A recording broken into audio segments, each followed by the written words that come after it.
Today we're gathered here today to remember and celebrate the life and the works of Wopashitwe Mondo Eyen and Langa. This is an African spiritual memorial for Mondo. Cameras and recording devices may not be used during this memorial. There is an authorized recording that's taking place that will be shown to members of the Harambe African Cultural Organization in the penitentiary in the various sites where it exists, so they can participate in the service as well. Once again, so that it isn't too disturbing, if you haven't turned off your phone, please do so. And the guy telling you to turn off your phone hasn't turned his phone. There it goes. My substitute. The family asks that presenters limit their presentation to 5 or 6 minutes. If it gets extraordinarily long, I'll try to remind you. I'll be sitting in this chair behind you. I'll do it as gently as I can. I was going to ring the bell for the second block, but it's not necessary. We're trying to do this memorial in about an hour and a half, so you can plan your morning accordingly. And at the end of the memorial, there will be light refreshments in the back, supplied by big monks. So to begin, we have an African spirituality and initiation into the ancestor realm and a libation by Tekla Johnson. Tekla. And I should mention, we also have Edom Kegley on the African drums.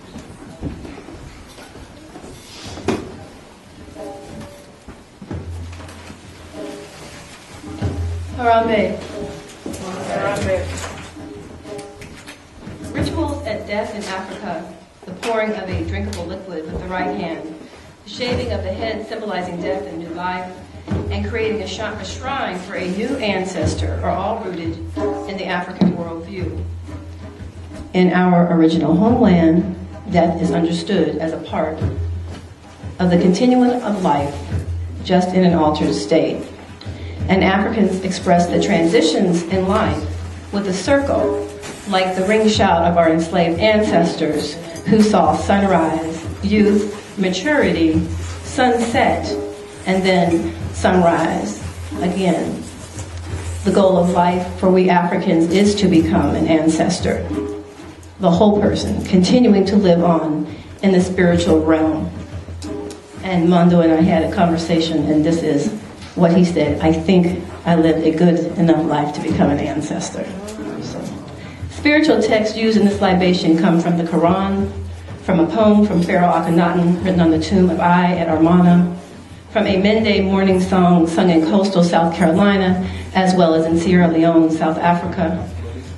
And there are 2 verses from books in the Bible, as well as from the book of Anai. And what is wrong with you that you do not fight in the cause of Allah for those who are weak, ill-treated, and oppressed? Ah, waho mu mumu kambe yi li la tambe. Ah, wahu hu humo kambe li lu eka. Everyone come together. Let us work hard. The grave is not yet finished. Let his heart be at peace. Ha, si wiligo, si he ya gambe lili. Ha su wiligo, dwelling du kin. Ha su wiligo, ye kinde ya. Sudden death commands everyone's attention. O elders, O heads of the family. Sudden death commands everyone's attention like a distant drumbeat. The central act of libation is the offering of a drink to honor the Creator and our sacred ancestors, promoting balance in the universe. Pour libation for your father and your mother who rest in the valley of the dead. God will witness your action for you as you do. Your children will do for you also.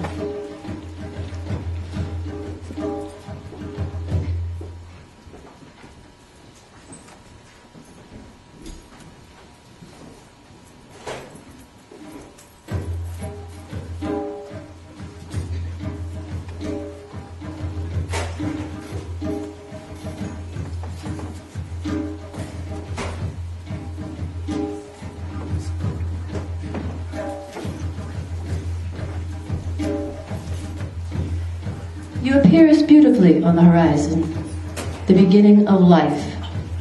At daybreak, when thou arisest, thou drivest away the darkness. The two lands are in festivity. Awake, standing. Trees and plants are flourishing. The birds which fly from their nest, their wings are in praise of thy ka. The ships are sailing south and north. Thy rays are in the midst of the great green sea, the rays suckling every meadow. Now, when the sun settleth on the western horizon, the land is in darkness, in the manner of death. Every lion has come forth from the den. All creeping things, they sting. Darkness is a shroud.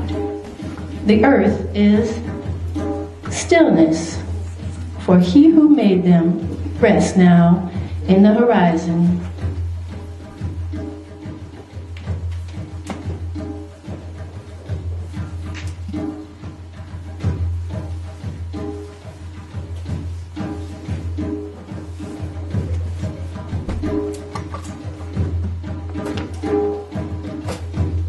The pouring of the cool water signifies the absence of discomfort and metaphysically represents Ma'at, overseer of the oneness of all, and the intentionality involved in maintenance of the divine and cosmic order. We're going to begin with Wopashitwe Mondo Eyen Langa, and we will call other names, and you will add names as you wish, and we'll finish back up with Mondo Langa. Mondo Langa, George G.M. James, Cheikh Anta Diop, Theopalo Benge, Elijah Malik El-Shabazz, Harriet Tubman, Sojourner Truth, Medgar Evers, Fred Hampton, Martin Luther King Jr., Emmett Till, Mark Clark, Bobby Hutton, Huey Newton, Geronimo Pratt, Viola Luiso, Nelson Mandela, James Chaney, Callie House, Baba Herman Ferguson, Albert Noel Washington, Sister Sophia Bukhari, Marilyn Buck, Marcus Garvey. Are there others?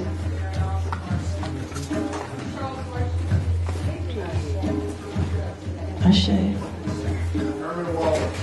Ashe. Ashe. Ashe. Ashe. Ashe. And may we say in unison our brother's name, Wopashitwe Mondo Eyen Langa. He that keepeth thee will not slumber. The Lord shall preserve thy going out and thy going in from this time and forth and forevermore. We have respected and enveloped thy truth, Brother Mondo, and acknowledge thy sacrifice. Whither shall I flee from thy presence? If I ascend up to heaven, thou art there. If I make my bed in hell, behold, thou art there. If I take the wings of the morning and dwell in the uttermost parts of the sea, even there shall thy hand lead me, and thy right hand shall hold me. Even the night shall be like light about me. As the practitioners of Orisha and Santeria utilize the concept of Ashe, so parallels the Egyptian meaning of Ma'at, truth, justice, righteousness, order, balance, harmony, reciprocity, and the chief idea of human dignity. Our thought and deeds aligned, securely connected with the Supreme One, divinities and ancestors, sacred and communal, reinforcing our common bond. Wopashitwe Mondo Eyen Langa, we honor you. We call you to remembrance with intentional regularity to express our gratitude for the integrity of your soul and the manner in which you live your life, even under the constant condition of oppression. We love you, Mondo, without ceasing.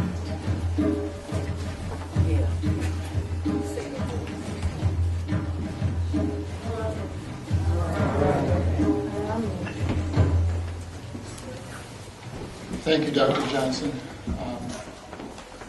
Abala is one of Mondo's oldest and closest friends. And I would remind everyone that we are on hallowed ground here today.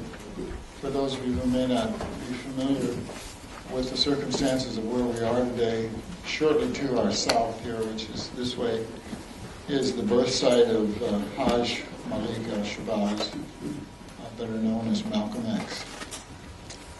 And next on the program is an audio tribute to Mondo from Mumia Abu Jamal.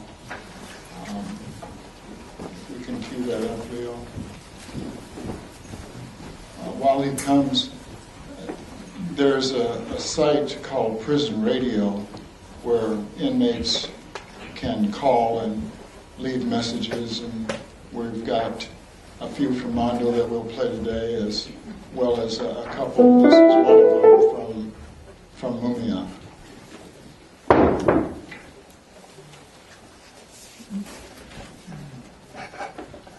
Mondo mourned. He was born David Rice, and in his youth he joined an offshoot of the Black Panther Party, a decision that would change his life's trajectory. For when he and another young man, Edward Poindexter, joined the National Committee to Combat Fascism, they walked into the crosshairs of the state. The two men became enmeshed in a COINTELPRO scheme to remove them from the streets of Lincoln, Nebraska. Rice and Ed were charged with the August 1970 killing of an Omaha cop who picked up a briefcase loaded with dynamite. According to the group Nebraskans for Justice, another man, Christopher Peake, was the state's only suspect in the bombing. But shortly thereafter, after first exonerating Rice and Poindexter, Peake would become the state's chief witness against them. In April 1971, both men were convicted and given life terms. Such flimsy evidence would be a factor in the Amnesty International naming the two Panthers as prisoners of conscience. On Sunday, we learned that Rice, who had changed his name to Mondo Langa, died a lonely death in his prison cell after many years in a cage. Mondo and Ed were members of the National Committee to Combat Fascism, but in truth, they were Panthers, for that is certainly how the state treated them. Mondo Langa and Ed Poindexter were servants of the people, dedicated to their freedom and dignity. Mondo Langa and Ed Poindexter were soldiers for the people, dedicated to their defense and security. Mondo Langa is no more. Neither is David Rice. And yet Mondo will be remembered for many long years for his service. Mondo, after many, many years in a cage, now joins his ancestors.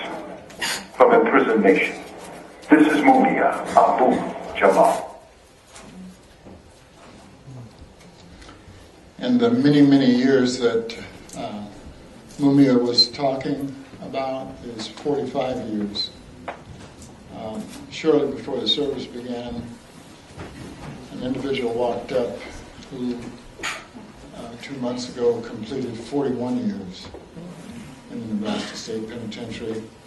Belonged to the Robbery African Cultural Organization with Mondo, and we wish him well as he reintegrates into society. And next we have an African welcome dance from Sandra McSwain. Sandra is a dance instructor, a friend from years ago, and a friend over the years. I'm not going to get in that trouble. And she has served the Omaha community well. Thank you so much.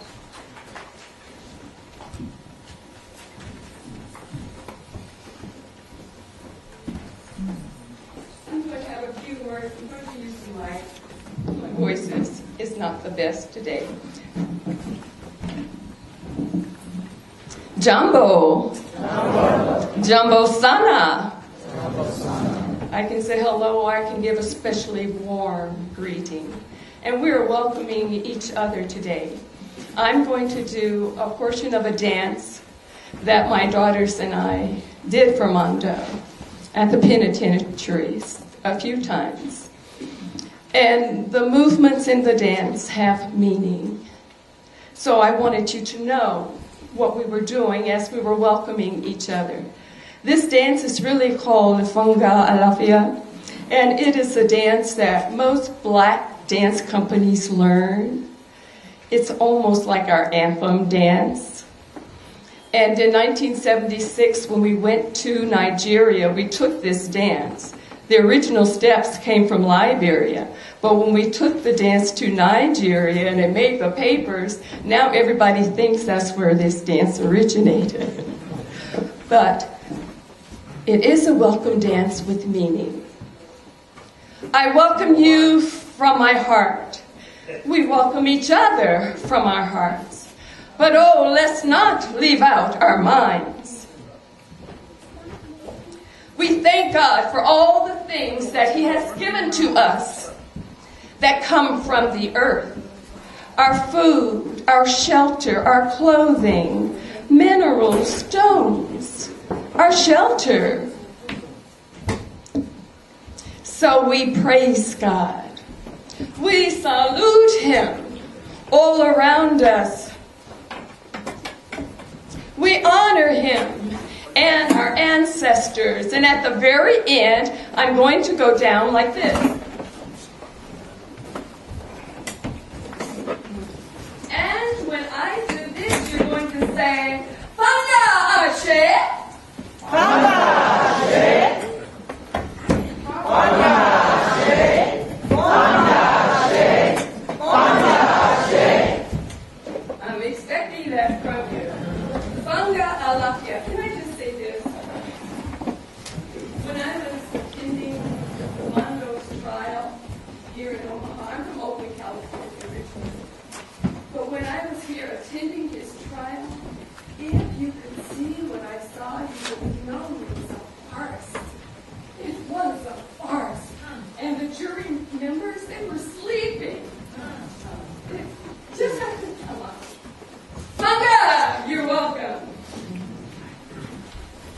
Fanga, Fanga, Fanga.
Thank you, Sandra. Now I see where her children get all that talent. Her daughters, years ago, in another life, participated in the NAACP's Afro-Academic Cultural and Technical and Scientific Olympics and won a national gold medal along with what went with it. She's done well. Next on the program, let me get the right program. Next on the program is the face of the original Black Panther Party. It's a shame I have to say it that way because there's only one Black Panther Party, but from the Bay Area of California, here is Billy X. Billy?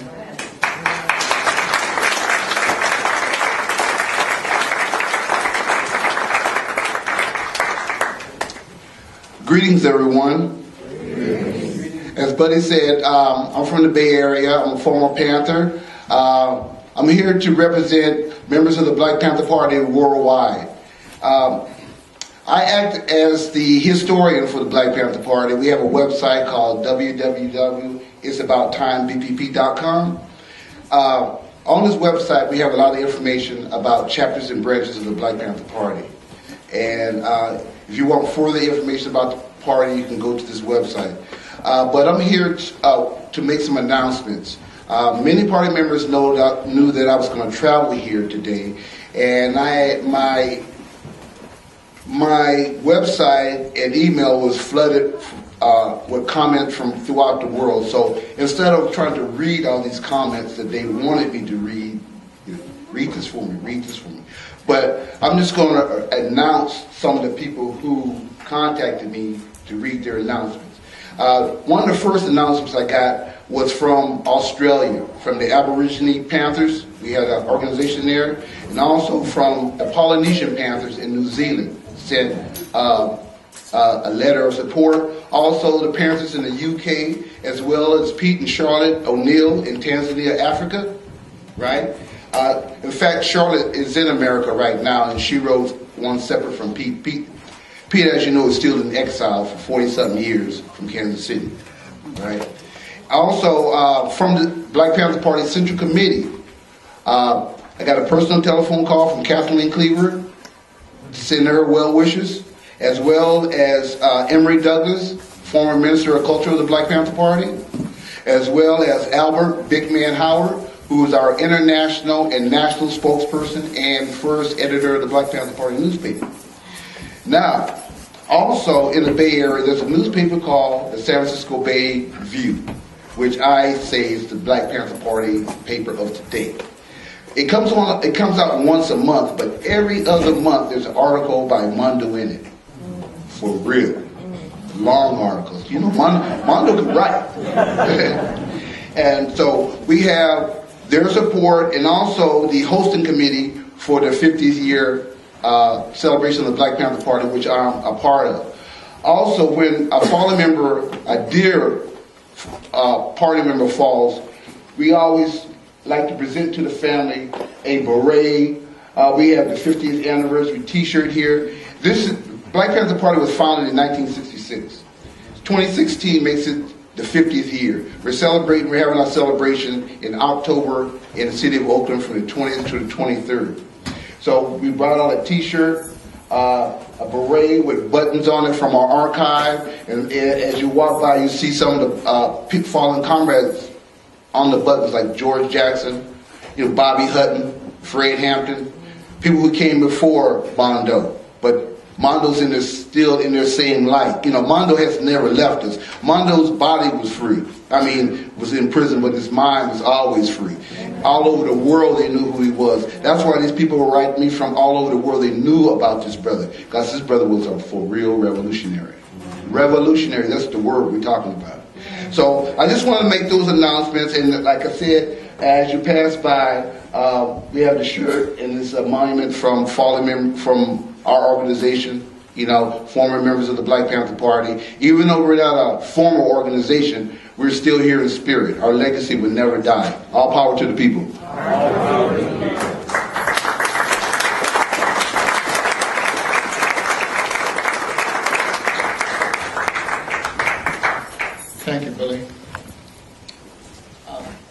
Next we have a remark from Pete O'Neill.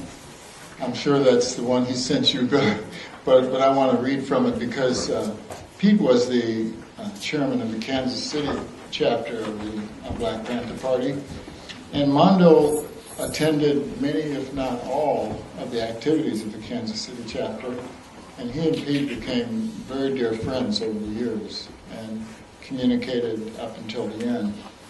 So Pete had a relatively long statement, but I'll try to condense it. I recently saw current photos of these political prisoners. He was talking about both Mondo and Edward Poindexter, and it was obvious the toll that many years of inhuman imprisonment had taken on their physical bodies. But at the same time, I noticed with admiration that the fire of righteous conviction was still in their eyes.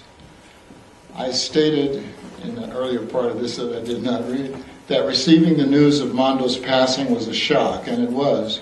My first feeling was of sadness and grief, and then I checked myself. For me personally, I believe this is not a time for sadness, but instead a time for happiness and joy. Indeed, a time for celebration. Mondo Langa is free. He has slipped his bonds and embraced a well-deserved freedom. And in doing so, I like to believe that he left us with a challenge to redouble our efforts to free Edward Poindexter and all political prisoners. What a great testament to his life and struggle it would be if Brother Edward Poindexter were to walk free from the gates of confinement into the welcoming arms of his family and comrades. Mondo Langa lives. Free all political prisoners. Free them all. One love, Pete O'Neill. Next on the program is Jihad, who is the co-chair of the National Jericho Movement. Brother Jihad.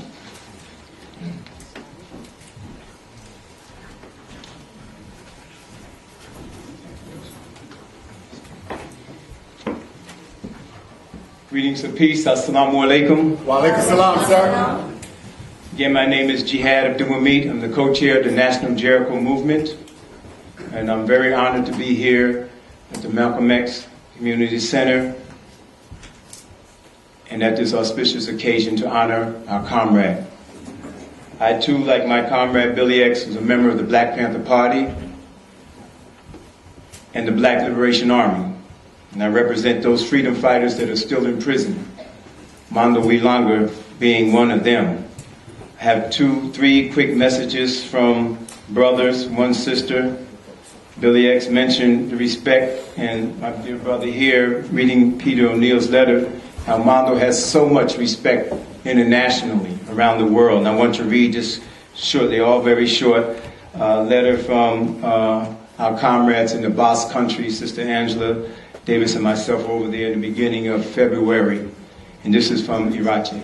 She wrote this letter. She says, Angor ete ohori, which means goodbye and respect to you all, and it's usually said to those who die to show respect. Mondo Langa. It is with great sadness that Bass pro-independence activists have received the news about the passing away of Mondo Langa. Bass activists know only too well the plight of political prisoners. We feel your sorrow, and we would like to show you our solidarity and support. Mondo Langa should never have been arrested or sent to prison, and he should never have been kept in prison suffering a serious medical condition. We will keep you in our struggle for political prisoners. We will keep you in our thoughts. Free all political prisoners. And that's from the comrade in the Basque country. Here's one from another comrade brother, Sundiata Okoli, who's the comrade and co-defendant of our beloved sister, Asada Shakur, and Zayd Malik Shakur, who was murdered on the New Jersey Turnpike back in 1973. Mondo Langa, the man with 4 African names in 4 different languages. He was a master poet, writer, revolutionary, and former Panther. And through his work, we know his soul, a man of the sun who lived for his people, struggled hard for his people, and for all others oppressed. And he stayed the course to the very end. And that's always represented already, that's 45 years. And we salute you. May you rest in peace. And the last short one is from his comrade Veranza Bowers, who's also incarcerated and a political prisoner, freedom fighter. Beloved comrade, I know that you know how painful it is to have to say goodbye to a fallen soldier of the people like this, so I won't. I will have done it for far too many times. I know you remember the first time we met on campus at Creighton University. Me, the captain of the newly formed chapter of the Black Panther Party, you in charge of the newly formed chapter of the National Committee to Combat Fascism, looking deeply into each other's eyes, no need to talk much. Immediately I knew we were kindred spirits and in it for the long haul. Now over the century later, I got word that you had slipped into a coma. Knowing you, you slipped into a black hole. But they say that a black hole is so dense not even light can escape. But they never met wild man, child of the sun. I say right on, right on, right on. Even in death, you defy the notion that light cannot escape the black hole. We salute you. So in closing my part, I want to say something very important about moving forward for each and every one of us being here. Here's a man that dedicated his life for the upliftment of humanity. We are here, we acknowledge that, we see that. In some respects, for the most part, it's like talking to the choir, preaching to the choir. There's many things that I know you know. But the question now becomes, how can we show? How can we benefit from Mondo Eyen's life? By going home and doing nothing? By paying no regard to the other freedom fighters that are in jail, waiting for the next memorial service to take place? The National Jericho Movement, we represent those prisoners, and we try to build collaborations with those organizations and legal entities and defense committees to do more to free them. It is an ongoing struggle, and it's an uphill struggle. And we need not say that many of the young sisters and brothers do not know of the names of our freedom fighters. And if you don't know their names, that means you don't know the legacy. And if you don't know the legacy, you don't know the history. If you don't know the history, you don't know the nature of the beast that we are fighting. That's right. And you will not be able to connect the fact that a young brother man is shot in the street yesterday, last week, last month, with the dozens and hundreds that's been shot and murdered before him. So the way we can best remember our comrade, our dear brother, our family member, Mondo Eyen, is to make a commitment to ourselves in whatever capacity we have. If it's just a table talk at the kitchen table, if it's just to educate your child, if it's just to pick up a CD or get on the internet. You can find out anything on your smartphone about anyone. And they often said that if you want to have a secret or keep something secret from somebody, put it in a book. It is your responsibility, my responsibility, to learn and educate ourselves. Not to be spoon-fed, but to learn your initiative, to learn who else is there. What about Ed Poindexter? Will he die next year? Hell no, is the word. So we say, Inolahi wa inalehi rajiun. From Allah we came, and to Him we return. We respect and we acknowledge that. And I pray for all of us that we can muster the courage, the dedication, and the commitment to do just a little bit more to free the rest of our sisters and brothers that have been incarcerated also for 45 years. Right. Thank you so much. Assalamu alaikum.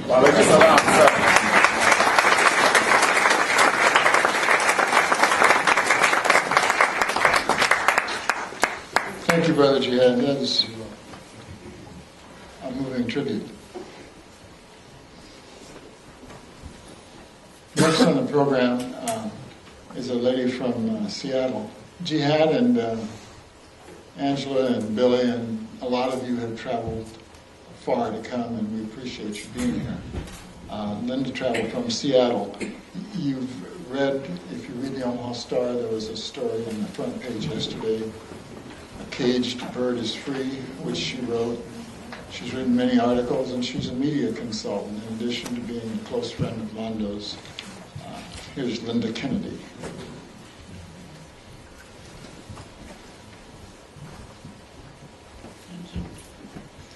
Jambo. Together we seek to know that which is us, to expand our collective consciousness of who we are and whence we come. We exalted the fact that Africans are beautiful in our own right, rather than at the expense of any other group of people. And in the true spirit of the Swahili word Harambe, we promote the idea that cultural awareness is germane to human growth.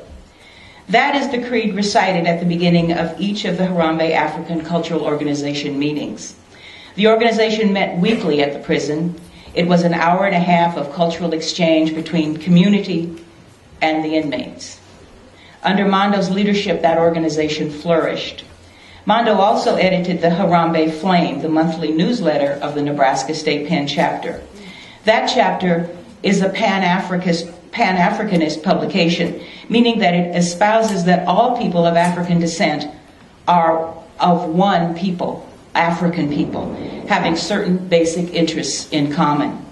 Mondo wrote also, the Harambe Flame attempts to be Afrocentric, in that all through the study of the history, cultures, and traditional values of African people, we seek to have and cultivate an African way of looking at things. The main purposes of the Harambe Flame are to stimulate and inform.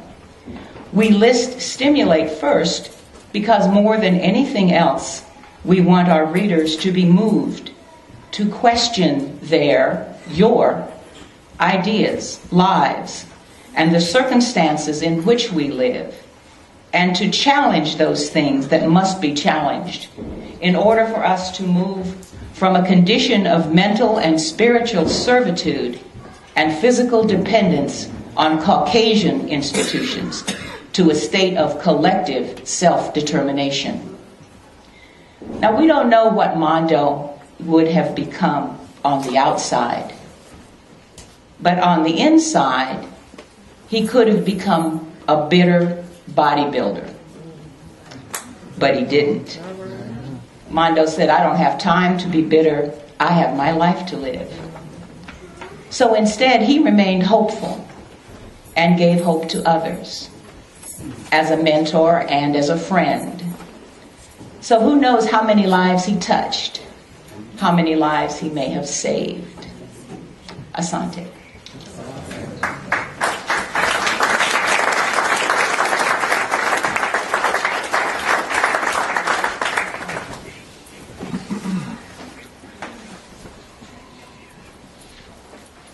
Thank you, Linda. Next on the program to read some of Mondo's poetry, after which we're going to hear Mondo read a little bit of his own poetry, thanks to Prison Radio, is Lisa Ariano.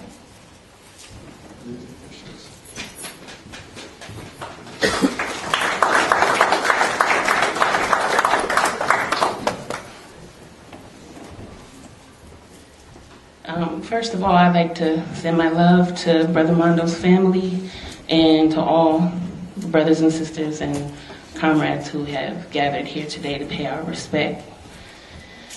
The program does say that I am here to read some of Brother Mondo's poetry. However, I have passed that on to someone else who's going to do a much better job at it than I would. And of course, we're going to hear some of his, but I wrote something down last week, and to be honest, I haven't changed it at all, really. I'm still kind of processing the fact that Brother Mondo went on before we got a chance to bring him out here. But so I was invited to share it again, and it's an honor to do so because there's so many important people that could share something great about Brother Mondo. When I was a little girl, my mother used to have to tell me things like, black is beautiful. I mean, she had to. Books like Soul on Ice and Roots and the likes were placed into my hands by my parents as they sometimes passively and sometimes very deliberate and demandingly encouraged me to love myself and study my history. There was a name that I remember hearing all throughout my childhood and teens. I was told on many occasions about my grandfather driving my mom and her friends through the North Side during the riots after the shooting of Vivian Strong, and of two men who had later been imprisoned for a crime they didn't commit. And that one of them knew my grandmother, who was an English teacher and did English tutoring at OIC. That name I heard many times over was Mondo Eyen, and they sometimes called him David Rice. When I got to college and really started to invest in studying my Black and African history, and after yet another conversation with my mother about a man named Mondo, I reached out to him. And he invited me to come to a meeting with a group called the Harambee African Cultural Organization. And I agreed to come there and read my poem as a part of the program. And when the meeting was over, I remember asking him a long list of questions. And if he remembered my grandmother and the long list of mutual friends that they had. And the meeting blew me away, and I began to write and visit on a regular basis.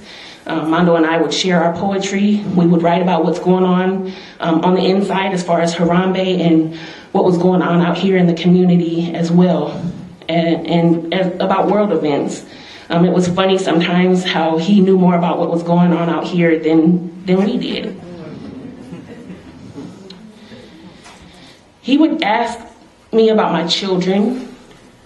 He wrote to me after his mother joined the Ancestors at age 96. He said, she was older than Mandela. And he wrote to me about his good friend Buddy Hogan, who I had the honor of meeting this morning, and others who were doing the work. When the meetings were over, he would smash on dates in raw coconut, barefoot, in his khakis and his daishiki, and we would talk, and he would ask about certain things he wanted me to get information on. And I would bring word back to the community from him on things, topics we chose to keep out of those letters. A bonus was a couple of times we got to run into Brother Edward on our way out. Brother Mondo would recommend videos like The Black Women of Antiquity by Mary Rakwesi and readings like Malcolm X, The Man in His Times, edited by John Henrik Clark. I had pulled out some of his letters last week to look back on some of these specifics. But I still stand before you not having really processed the fact. Brother Mondo didn't take his situation as defeat in any way. They tell us don't call our ancestors slaves because they were not voluntarily serving. It was an involuntary servitude, and they were rebelling the entire time. Brother Mondo, whose name he once told me means wild, natural man-child of the sun, never stopped teaching and sharing and building African men. There was no question that he didn't refrain from expressing that he wanted the hell out of there. He once told me, if I could fit into your backpack, I would jump in there. Or if a spaceship came and hovered over the yard and started picking people up, I'd be the first one to try to get beamed up there, as long as I could get out of here. Nevertheless, while he was unjustly being held captive, he was interrupting the mass incarceration agenda on Black males, showing them the path of self-awareness and the path to African manhood, teaching them things like the ancient Sunum Bunum. Brother Mondo had historians coming into the joint, as he called it, decades before I ever knew who they were. He wrote editorials to the Omaha Star, and he would ask me, did you see that editorial I wrote? Or did you see that African history quiz I put in the newspaper? He loved history. He was a man of my own heart. He loved Africans. He loved humans. He was a musician, an artist. He was a rapper, and he was a poet. When I learned the meaning of his name, I went home and wrote him a poem. I did a surprise reading of it the next time I visited, where he schooled me on the proper pronunciation of his name. He thanked me for the poem, and he also explained to me to be careful of the type of poems I recited on the inside. But he said, if you're going to do it, make sure to pronounce my name right. So I brought to you the poem that I wrote for Brother Mondo. Tongue like a two-edged sword, piercing their hearts with fear, fearlessly you carry the torch to mental freedom. Voice like a talking drum, moving the spirit of the righteous to dance freely, though we are still fighting for freedom. Eyes like an ever-burning flame, a majestic African cat pacing the length of this cage, physically contained. I was merely a seed when Mama spoke your name into my consciousness. Wopashitwe Mondo Eyen Langa. You asked me to promise that I would never forget. Brother, I promise you I will not forget. Even when the children no longer lay the AK at each other's back over crack, even when the sister can once again stand at the side of her king and rule, even when we consciously remember to pour libations to the ancestors from Malcolm to Ursa Ma'atra, Septembra Rumessa Mary, Amen. Even when I see your feet planted freely in the motherland, I promise to remember the struggle it took to get us there. And that was my vision, that we would see his feet planted freely in the motherland. There are people here today in this room that are here because they've been directly or indirectly affected by Brother Mondo's life work. And I don't just mean here because of this day, but doing work out of this place because they either... there's a person in here that I can name directly who never met Mondo a day in his life, but he's here because of Mondo's life work. That's how far his reach stretched. So he didn't lay down. He was a man captured, but he kept the movement rolling. And despite all the war that was waged against him, for that he deserves the Harambe Medal of Honor and any other honor we can think to give him. So, thank you.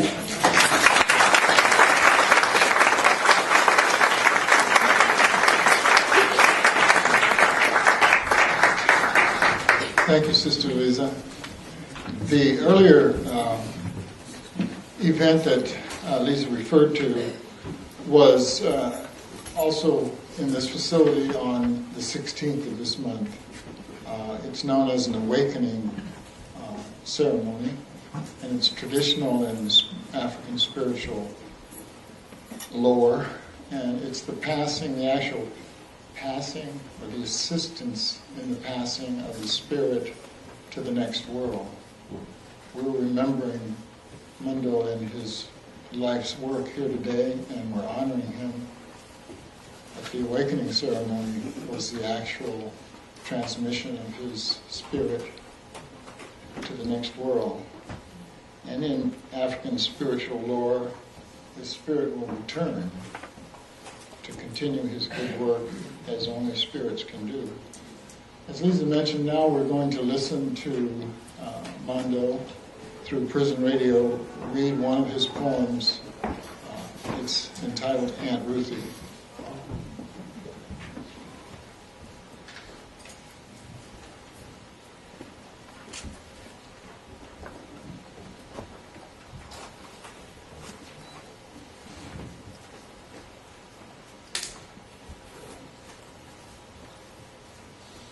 Mondo Eyen Langa. Mondo for short, calling from the state pen in Lincoln, Nebraska. From the Black Panther is an African cat, the poem Aunt Ruthie. The shutters on the window clatter, the ale dash against the pane. A spider do the funky butt dance on the sill, while a cockeyed sparrow duck his head under one wing, wishing the ale was rain. The old sofa dipped like a swingback horse. Years in a war with the flowers, roses made out of thread rubbed down to the cotton stuffing, and grease spots marked the places where many folks laid their heads. An old face squint toward the window, a gnarled finger gives the spider a tap, Send the trapezing across the glass, it fall when the silk rope snap. Photos of loved ones on the coffee table entombed beneath the spotless glass. Aunt Ruthie can't recall the names too good, so many years gone past. The teapot whistle in an otherwise silent place. Aunt Ruthie's bones too tired to creak. Things Aunt Ruthie'd like to say, her mouth is too tired to speak. The doorbell, the telephone, neither rings.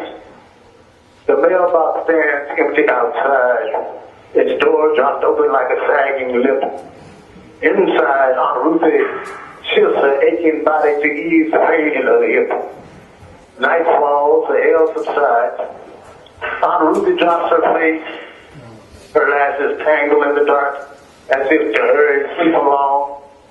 As a mouse crouched down in front of the stove to listen to the teapot song. From the Black Panther is an African Cat, the poem Aunt Ruthie. I am Wopashitwe Mondo Eyen Langa, Mondo for short, calling from the state pen in Lincoln, Nebraska. These commentaries are recorded by Noel Hanrahan of Prison Radio. That sound you hear is the cell door closing. Next we have a message from Michael Richardson. I just want to introduce it real quickly. Michael was, as Mondo referred to Caucasians, he was a European who was born in North Dakota and moved to Omaha, attended Westside High School, and as he said, lived a white suburban life. And then on March 4th, 1968, when George Wallace was running for president, there was a campaign stop at the Civic Auditorium, the old Civic Auditorium, and some Africans from the community were invited by the organizers, I think, to spice up the event because they knew exactly what would happen if it wasn't planned.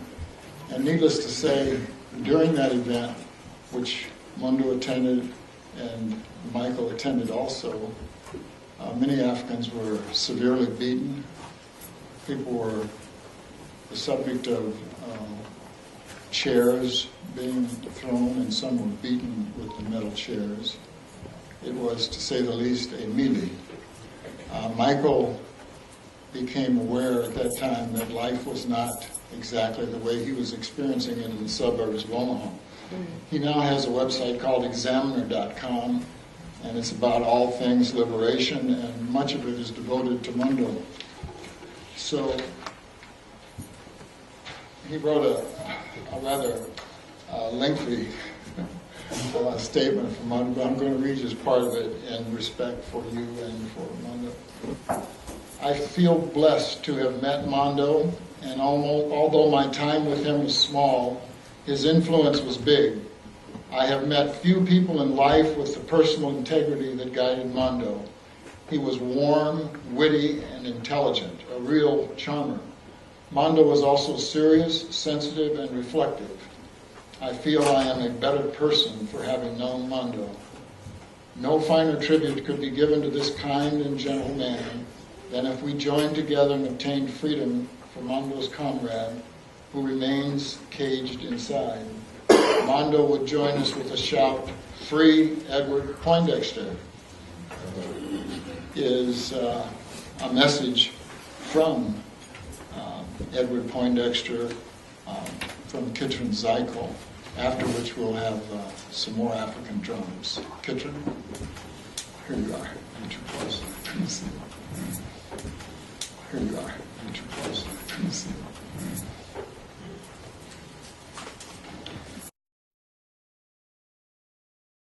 My name is Kitron Zykel, and I'm a freelance journalist. I sold my house and most of my possessions and moved to Omaha to work on Mondo and Ed's case. So I'm very sad that we have failed to get Mondo out in time. But I hope that we will not give up on Ed. I'm on Ed's visiting list, and I visit him regularly. And I'm going to tell you what a prisoner has to go through in order to have a visit, which is part of the reason Ed doesn't really like to have a lot of visitors. Ed is quite tall, and he has diabetes, and he has peripheral artery disease, which makes it difficult to walk, so he has this brace that he has to walk with, and he has to strip naked before he gets a prisoner. Ed is 71 years old, and he's a bit incontinent, so he wears Depends, so he has to take the Depends off. And then we have our visit, and when he goes back, he has to get stripped again to see if I've slipped him any contraband. So I went down to visit him last week at the pen after Mondo died, to make sure that he was okay. And in the course of our visit, I asked him, if he had thought about what... I told him that Pete O'Neill might receive Mondo's ashes and they might be spread on Mount Kilimanjaro, and I thought that was... And a Swedish filmmaker might film that so that we can all, see what happens. And I just said to Ed, do you ever think about what you would want for your final arrangements? And he said to me, yes. He said, I want to be cremated. And he said, and I want people to wait until there's going to be a big rain. And then I want you to scatter my ashes up North 24th Street so that when the rains come, the water will take me away. And I'm like, Ed, why do you want to wind up in the sewer system? And he said to me, he goes, well, it's my way of saying that I want to be a part of Omaha. I am a part of Omaha. And so as a journalist, part of my goal is to get to the truth of what really happened. And when I came here, I came with the idea of making everyone abandon everything that you believe about what happened to Mondo and Ed, beginning with Dwayne Peak is also innocent. 20 years ago, when I interviewed Ernie Chambers about this case, he was disgusted at the thought that anyone believed that a 16-year-old boy, 15-year-old boy, was capable of carrying a suitcase bomb with a clothespin triggering device around North Omaha for 6 hours on a Sunday afternoon, throw it in the trunk of a car, and go for a ride with 7 people, including his 2 small nieces, who were 3 years old and 1 year old. If he actually had made that bomb with Mondo and Ed and knew that it had a clothespin triggering device, he wouldn't have done that. He wouldn't have risked his own life and the life of his family and his friends. And so the thing that we have to do, we have to have the courage of Father William Cunningham, who was Mondo's post-conviction attorney after David Herzog, his trial attorney. We have to have the courage to ask the question, who tricked Dwayne Peak into carrying a suitcase that was not a bomb to 28th and Ohio? Who would have the incentive to make that boy a suspect in planting a bomb? And that's where the investigation has to start. We have to stop saying Dwayne Peak made the bomb with his relatives and the police put pressure on him to implicate Rice and Poindexter. No, he didn't make the bomb with anybody. He didn't carry a bomb. Somebody tricked this 15-year-old boy into carrying a suitcase, making him the prime suspect in planting that bomb. So we have to have the courage to do that. The second thing we have to do is to focus on a girl named Mary Alice Clark. She was 12 years old in 1970, and an ATF agent named Tom Sledge put her name on an affidavit for a search warrant. He claimed that Mary Alice was the kid sister of Ed Poindexter's girlfriend, Linda Clark. The Clark family house was right here on a cul-de-sac, and the Panther house was right here. From her front porch, she could see the back porch of the NCCF. So ATF agent Tom Sledge claims that this 12-year-old girl saw 10 boxes of machine guns with 6 guns in each box inside the Panther headquarters. It's a duplex. 10 boxes of machine guns, that would have taken up the whole living room. And she allegedly described them so accurately he knew they were AK-47s. He said this little 12-year-old girl saw 15 bundles of dynamite with 12 sticks in each bundle. That's 180 sticks of dynamite. That's like a small cord of wood. He also said that she watched 5 men make a bomb, and the 5 men are named in the affidavit. And that based on all of this information, Sledge got a search warrant to raid Panther headquarters. And this is the other thing that people have to understand, is that the FBI were actually the good guys in this story, because they knew all of that was a lie. They had informants in the chapter. They knew that there were not machine guns, dynamite, and men making bombs in the building. So the FBI actually called the Department of Justice in Washington, and they said, you have to make the ATF call off this raid. And so the Department of Justice called Bill Gallup, U.S. Attorney here in Omaha, and he told him, you tell the ATF agent to take the warrant back to the judge and hand it back to him, because we do not want any more raids on Black Panther houses. We are getting so much political heat over what they did in Chicago to Mark Clark and Fred Hampton. You are not going to do that in Omaha. And then Mary Alice Clark never told anybody else that she saw machine guns, dynamite, or men making bombs. And that little girl disappeared in 1972. She was never seen again, and her mother declared her dead in 1980. The family never knew that Mary Alice was named on that affidavit until 1995. And so her brother Ed Clark has a petition on change.org, and it's asking the Justice Department to investigate Tom Sledge. And I know that, sometimes we get weary. It's been 46 years, but we cannot give up. We cannot give up on trying to get to the truth of what happened here in Omaha. And so I have Ed's statement right here that I want to read, and I made 50 copies of it, and on the back of it I have Mary Alice Clark's picture, and my good friend Buddy Hogan has Mary Alice's petition on change.org on his website, www.n2pp.info. Just go to Buddy's website, click on Mary Alice's picture, sign the petition, but more importantly, leave a comment, and then read the comments, because this community is coming together to say, we want an investigation into everything that happened in 1970 to railroad the Black Panther Party and to get rid of the Black Panther Party. And we want Ed Poindexter free. Say it with me. We want Ed Poindexter free. We are not going to meet here for Ed Poindexter's funeral. We are going to meet here for Ed Poindexter's coming home party. And we are going to exonerate Mondo and Ed. We, all of us, we're all going to do it. Thank you. So, here's Ed's statement. With a heavy heart, but a lifted spirit, I am proud to declare that Mondo, Langa, and I were the very best of friends since a chance meeting in the late winter of 69-70. But when I transferred to the Minnesota prison system in 1979 to pursue my education, we were held incommunicado for 27 years.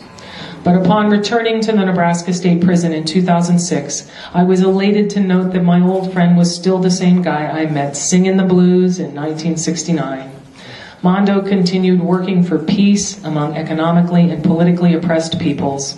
It was then, and is now, an amazing sight to see him still working tirelessly serving the people. Mondo definitely left this world a better place than it was when he arrived, including making my own life better for having known him. May you rest in power, my friend and comrade, Ed Poindexter.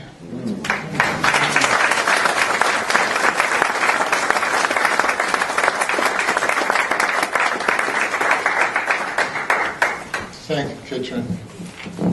Always a campaigner. She's passing out material. She's relentless.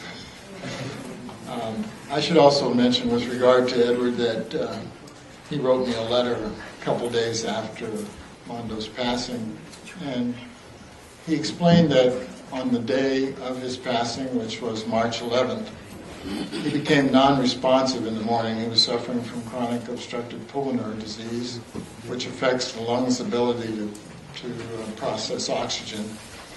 And during that time, the administration allowed Edward to visit Mondo, which in and of itself is remarkable, since it's against the rules. And Ed said that he sat there for a while. Of course, Mondo's non-responsive. And after about an hour and a half, he said, I went over to where he was laying. I bent down, and I told him I loved him, and I kissed his big head. That's one thing they had between them. Mondo didn't have a big head. He said, and I kissed his big head and went back to my cell. So keep that image in your mind of how close the two of them were. Right now, we have a substitution on the program. We're going to bring back Edom Kagi, who did the drumming for the dance, and she's going to do a little more drumming, or so I was told. Is Edom still? Oh, here. I Come on up.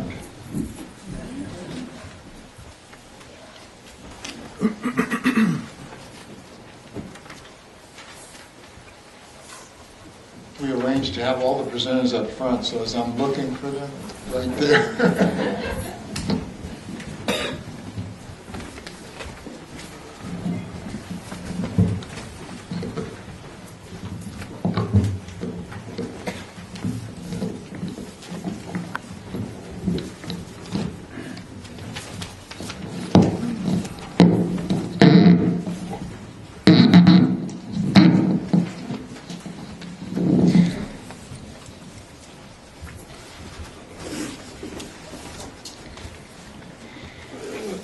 Peace, everyone. My name is Adam Kegi, and just a quick little word. It's unfortunate, some of the things that happen in our lifetime and in lifetimes of others. But one thing that my mother always taught me is to always be thankful for a life even lived, and the lessons that you could learn from that life, and the lessons that could be passed on to others so that they could learn as well. My whole family is from Ghana, West Africa, and I'm a first-generation American, but she did do a wonderful job in teaching me the language. And I'm going to be singing and drumming in the language called Ga, which is from Ghana, from the Ga tribe. And I normally do things spirit-led. And one thing has just resonated with me, which was peace in my soul. And peace in my soul is Hejole Yemi. Hejole Hejole Yen Susuma. And Susuma is soul. Susuma is a word that I can't break down in English other than the word soul. But it is everything encompassed. It is everything, your energy, your life, your emotions, your who you are. So today, I pray that everyone receives peace in their soul. Hejole Yo Susuma.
I am so very honored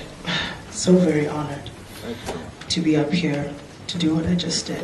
And I feel very privileged. And I want to say thank you. Amen. And I also want to say,